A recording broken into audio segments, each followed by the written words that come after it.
Shraddha and welcome to Hindu Mythology World.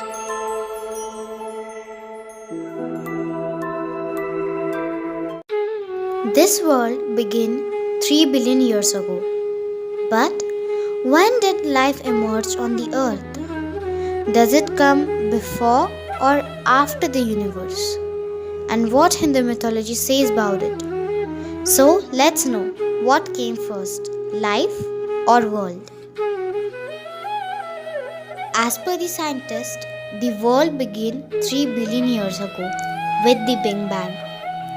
Earth came into being about 5 billion years ago, and about 4 billion years ago, life emerged on the earth. What we mean by life is the appearance of the organisms who can sense the world around them.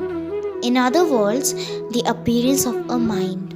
So, from a scientific point, the world came first, the matter, and then life, mind. In Puranic metaphor, the mind is male and the matter is female. The world begins when Vishnu wakes up. Thus, creation does not mean the creation of the material world, but the awareness of the material world by the mind. This Hindu story of creation is very different from the Western stories of creation. Creation in Hinduism is psychological, not physical. It is about awareness of the matter, not the appearance of the matter. The earliest organisms to appear are focused on survival and do not see the world as it is, but only as the opportunity, food or mate or a threat. Even plants and animals do not reflect on the nature of the world. This starts only with humans. In Hindu mythology, this is explained as Brahma emerging from the lotus flower, frightened, lonely, unable to make sense of the world.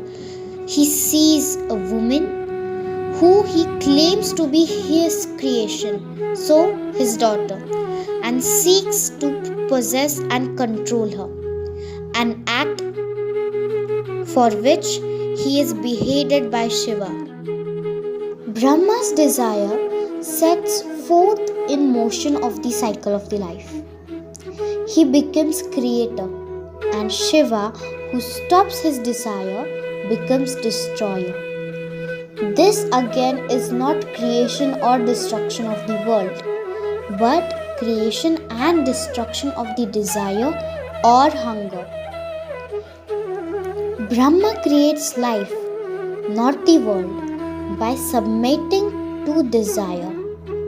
Thus, Shiva destroys life by destroying desire. So, Brahma is Bhogi and Shiva is Yogi. Vishnu is a preserver. From his navel rises the lotus that gives birth to Brahma. He understands Brahma's ignorance. He maintains life by restraining Brahma's desire as well as Shiva's rejection of desire.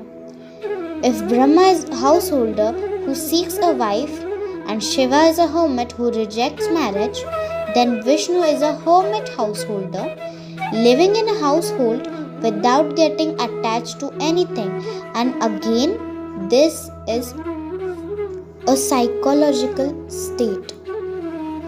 The goddess embodies the physical side of the universe. She is the matter. She is the world that exists before life comes and even the afterlife's goals. In other words, she exists before Vishnu wakes up and even after Vishnu goes to sleep.